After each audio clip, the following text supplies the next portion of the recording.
बिल्लो रानी कहो तो मैं अभी जान प्राण दे दूं। ओ बिल्लो रानी कहो तो मैं अभी जान प्राण दे दूं। तिनक तीन ताना, जंगल में नहीं मिल रहा है खजाना। ढूंढूं तो कहाँ ढूंढूं, झूमे सारा जमाना। अरे चुप हो जा, क्या बक बक करती रहती है। सीधे सीधे चल वरना दाएं मुड़, समझी। अरे सजनवा, काहे होते हो गरम हुआ? वही तो बोल रही हूँ, कब तक सीधे सीधे चलूं? भोजन मिलने का तो नाम ही नहीं ले रहा है। सुबह के 5 बजे से निकली थी, उड़ते उड़ते 10 बज गए हैं, लेकिन एक चावल का दाना भी अभी तक नहीं मिला है। मुझे तो लगता है सुबह से शाम हो जाएगी, फिर भी भोजन नहीं मिलेगा। अरे काली जुबान वाली मेरी पत्नी, शुभ शुभ बोल, क्या बोलती रहती है। चल थोड़ा दिमाग ठंडा कर ले एक पेड़ पर बैठकर, वरना तू इसी तरह बोलती रहेगी। ठीक है जी, चलो तब। और वैसे भी खाली पेट मेरे दिमाग की बत्ती नहीं जलती है। फिर दोनों पति पत्नी एक पेड़ पर जाकर आराम करने लगते हैं। और अरा, पेड़ पर बैठते ही क्या आराम मिला सजनवा। अब मुझे उड़ने का मन नहीं है। एक काम करो सजनवा, आप अकेले ही भोजन ढूंढ कर लाओ, मैं आपका इसी पेड़ पर इंतजार करूंगी। अरे वाह वाह, क्या दिमाग लगाया है 10वीं फेल पत्नी। तू मुझे नौकर समझ कर रखी है। एक तो भोजन नहीं मिल रहा है, ऊपर से तेरी बक बक सुन रहा हूँ। अच्छा तब ठीक है, माफी चाहती हूँ सजनवा। काहे होते हो गरम हुआ? सजनवा, मैं तो बोल रही थी, कोई ऐसा पक्षी नहीं है जो हमारे भविष्य बताए, हमारे आने वाले कल की जिंदगी कैसी रहेगी? अगर ये सब हम लोगों को मालूम चल जाएगा तो हम सतर्क हो जाएंगे। अरे हाँ, एक पक्षी है तोते भैया, उन्हीं के अड्डे पर चलते हैं कि हमारी जिंदगी में कितनी खुशियां हैं, कितने गम हैं। चल चल, 10 साल के बाद अच्छा दिमाग दी है, वरना जब भी दिमाग देती है भूसा भरने वाली देती है। लेकिन आज मुद्दे की बात की है। इतना बोलकर लट्टू लाल और बिल्लो रानी दोनों तोते के पास चले जाते हैं। नमस्ते तोते भैया, कैसी जिंदगी चल रही है? तोते भैया, हम दोनों भविष्यवाणी देखने आए हैं, आप हमारी भविष्यवाणी बता दीजिए ताकि हम संभल कर चलें। अच्छा जी, अभी बताता हूँ। इड़िंग ब्रिंग सिड़िंग, इन दोनों का भविष्यवाणी मुझे देखे जाए। अरे ये क्या, तुम्हारी पत्नी मुझसे शादी कर लेगी और तुझे जहर देकर मार डालेगी क्योंकि तू इसे भोजन लाकर नहीं देता है। अरे तोते भैया, आप ये कौन सा भविष्यवाणी किए हो जहाँ मेरी मौत हो जाएगी और आपकी शादी हो जाएगी? नहीं, ऐसा नहीं हो सकता है। मैं इस भविष्यवाणी को नहीं मानता, समझे आप? मेरी पत्नी, चलो यहाँ से घर। ये तोते भैया कुछ जरूर अपना तिगड़म लगा रहे हैं। मुझे तो इस पाखंडी तोते के पास आना ही नहीं चाहिए था। दूर किसी जंगल में नदी के किनारे एक तोता गाना गा रहा था। मैं तोता नदी किनारे हूँ बैठा, चोंच मेरी मोटी मोटी, पंख मेरे हरे हरे, मिठू मिठू मैं करता। रुको रुको दोस्तों, मेरी कहानी को छोड़कर दूसरों की वीडियो क्लिक करके मत देखना, क्योंकि मेरी एक्टिंग और अच्छी होने वाली है, जिससे आप लोगों को हंस हंस कर गुब्बारे जैसा पेट फूलने वाला है।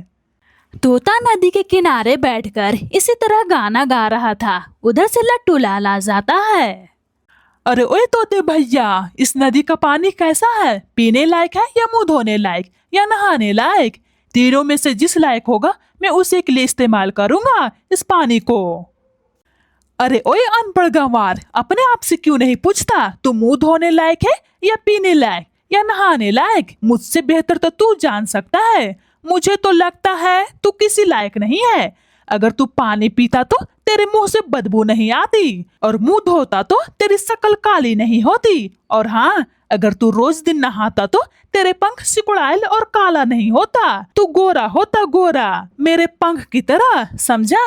आया नदी से पानी पीने, और हाँ, पानी की जगह नारियल पानी पी, फिर देखना नारियल पानी कैसा जादू दिखाता है। अरे तू तोते भैया या पाखंडी बाबा जो धड़ाधड़ न जाने क्या क्या बोल दिया। मैं तो सिर्फ इस पानी के बारे में पूछा था। चल, मुझे पता चल गया है तू पाखंडी है। ओए लट्टू लाल, पाखंडी तू किसको बोलता है? एक एक करके तेरी जुल्फी फार्म मुर्गी की तरह उखाड़ लूंगा, समझा? चल भाग यहाँ से, आइंदा मेरे सामने नहीं आना। और हाँ, कान खोलकर अच्छी तरह से सुन ले, इस जंगल में मेरा हुक्म चलता है। जहाँ भी जाना कायदे में रहना, वरना जहाँ दादागिरी दिखाया वहाँ तेरा खल्लास कर दूंगा, समझा? इसलिए मुझे सब कहते हैं तोते का हुक्म। ठीक है तोते भैया, चला जाऊंगा। कम से कम इस नदी में चोंच तो भिगाने दो, प्यास से मेरी चोंच सूखी जा रही है। हाँ हाँ ठीक है, चोंच भिगा ले फिर निकलते बनना, समझा। फिर लट्टू लाल नदी से पानी पीकर सीधा अपने घर जाता है। अरे ओए लट्टू लाल जी, कुत्ते की तरह क्यों हाँफ रहे हो? कहीं भूत देख लिया कि चुड़ैल देख लिया कि डायन देख लिया? अरे चुप कर, जब देखो तेरे मुंह पर चुड़ैल भूत डायन ही रहता है। मैं नदी पर पानी पीने गया था, तोते भैया ने मुझे अच्छे कामों के लिए शाबाशी दिया है, समझी। जल्दी बोलो, तोते भैया की जय, तोते भैया की जय। अरे बोलना यार, मेरा मुंह क्या देखती है। मेरे आका, अभी बोलती हूँ, तोते भैया की जय, तोते भैया की जय। हाँ ये सही है, शाबाश मेरी पत्नी शाबाश।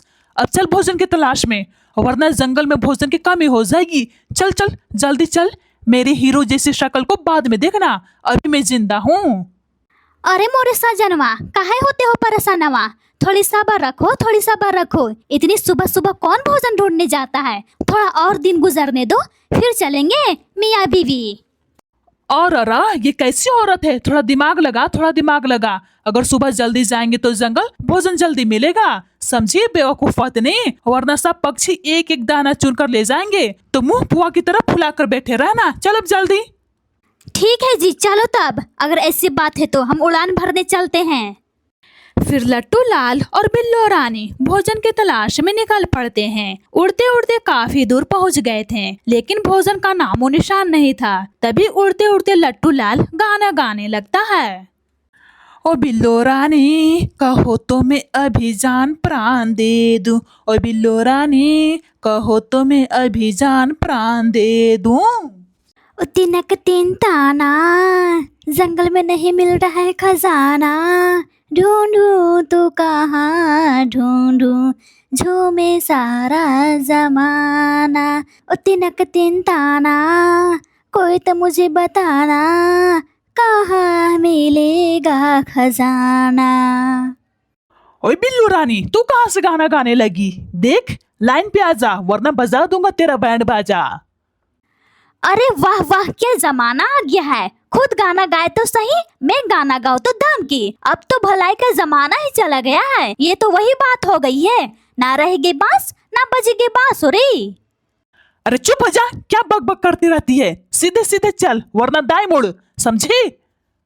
अरे सजनवा, काहे होते हो गरम मुआ? वही तो बोल रही हूँ, कब तक सीधे सीधे चलूं? भोजन मिलने का तो नाम ही नहीं ले रहा है। सुबह के 5 बजे से निकली थी, उड़ते उड़ते 10 बज गए हैं, लेकिन एक चावल का दाना भी अभी तक नहीं मिला है। मुझे तो लगता है सुबह से शाम हो जाएगी, फिर भी भोजन नहीं मिलेगा। अरे काली जुबान वाली मेरी पत्नी, शुभ शुभ बोल, क्या बोलती रहती है? चल थोड़ा दिमाग ठंडा कर ले एक पेड़ पर बैठकर, वरना तू इसी तरह बोलती रहेगी। ठीक है जी, चलो तब। और वैसे भी खाली पेट मेरे दिमाग की बत्ती नहीं जलती है। फिर दोनों पति पत्नी एक पेड़ पर जाकर आराम करने लगते हैं। और अरा, पेड़ पर बैठते ही क्या आराम मिला सजनवा। अब मुझे उड़ने का मन नहीं है। एक काम करो सजनवा, आप अकेले ही भोजन ढूंढ कर लाओ, मैं आपका इसी पेड़ पर इंतजार करूंगी। अरे वाह वाह, क्या दिमाग लगाया है 10वीं फेल पत्नी। तू मुझे नौकर समझ कर रखी है। एक तो भोजन नहीं मिल रहा है, ऊपर से तेरी बक बक सुन रहा हूँ। अच्छा तब ठीक है, माफी चाहती हूँ सजनवा। काहे होते हो गरम हुआ? सजनवा, मैं तो बोल रही थी, कोई ऐसा पक्षी नहीं है जो हमारी भविष्य बताए, हमारे आने वाले कल की जिंदगी कैसी रहेगी? अगर ये सब हम लोगों को मालूम चल जाएगा तो हम सतर्क हो जाएंगे। अरे हाँ, एक पक्षी है तोते भैया, उन्हीं के अड्डे पर चलते हैं कि हमारी जिंदगी में कितनी खुशियां हैं, कितने गम हैं। चल चल, 10 साल के बाद अच्छा दिमाग दी है, वरना जब भी दिमाग देती है भूसा भरने वाली देती है। लेकिन आज मुद्दे की बात की है। इतना बोलकर लट्टू लाल और बिल्लो रानी दोनों तोते के पास चले जाते हैं। नमस्ते तोते भैया, कैसी जिंदगी चल रही है? तोते भैया, हम दोनों भविष्यवाणी देखने आए हैं, आप हमारी भविष्यवाणी बता दीजिए ताकि हम संभल कर चलें। अच्छा जी, अभी बताता हूँ। इड़िंग बिड़िंग सिड़िंग, इन दोनों का भविष्यवाणी मुझे देखे जाए। अरे ये क्या, तुम्हारी पत्नी मुझसे शादी कर लेगी और तुझे जहर देकर मार डालेगी क्योंकि तू इसे भोजन लाकर नहीं देता है। अरे तोते भैया, आप ये कौन सा भविष्यवाणी किए हो जहाँ मेरी मौत हो जाएगी और आपकी शादी हो जाएगी? नहीं, ऐसा नहीं हो सकता है। मैं इस भविष्यवाणी को नहीं मानता। समझे आप? मेरी पत्नी, चलो यहाँ से घर। ये तोते भैया कुछ जरूर अपना तिगड़म लगा रहे हैं। मुझे तो इस पाखंडी तोते के पास आना ही नहीं चाहिए था। हाँ सजनवा, आप सही बोल रहे हो। इस पाखंडी तोते के पास आकर मेरा सारा दिमाग खराब हो गया है। सजनवा चलो यहाँ से। इसकी मोटी मोटी चोंच देख करके ही मुझे शक हो गया था। हम एक दूसरे के साथ कितने अच्छे से रहते हैं। आपको छोड़कर इस मोटे तोते से मैं शादी करूंगी, हरगिज नहीं। अरे रे, आज तक मेरी बेइज्जती किसी ने नहीं की है। चल यहाँ से जल्दी भाग। मैं तोता नदी किनारे हूँ बैठा, चोंच मेरी मोटी मोटी, पंख मेरे हरे हरे, मीठू मीठू मैं करदा। अरे जा, देख रही हूँ तू कितना मीठू मीठू कर रहा है। अगर मीठू मीठू करता 10 साल से नदी किनारे नहीं बैठता। चलिए सजनवा, वरना हो जाएगा मेरा दिमाग गरम हुआ। हाँ बिल्लो रानी, तू सही बोल रही है। चल यहाँ से। इस पाखंडी से दूर रहना ही हम सबकी भलाई है, वरना इसकी इन्फेक्शन हम लोगों को भी लग जाएगी। इतना बोलकर बिल्लो रानी और लट्टू लाल दोनों अपने घर वापस आ जाते हैं और तोते की बात ना सुनकर अपनी जिंदगी अच्छे से गुजारने लगते हैं।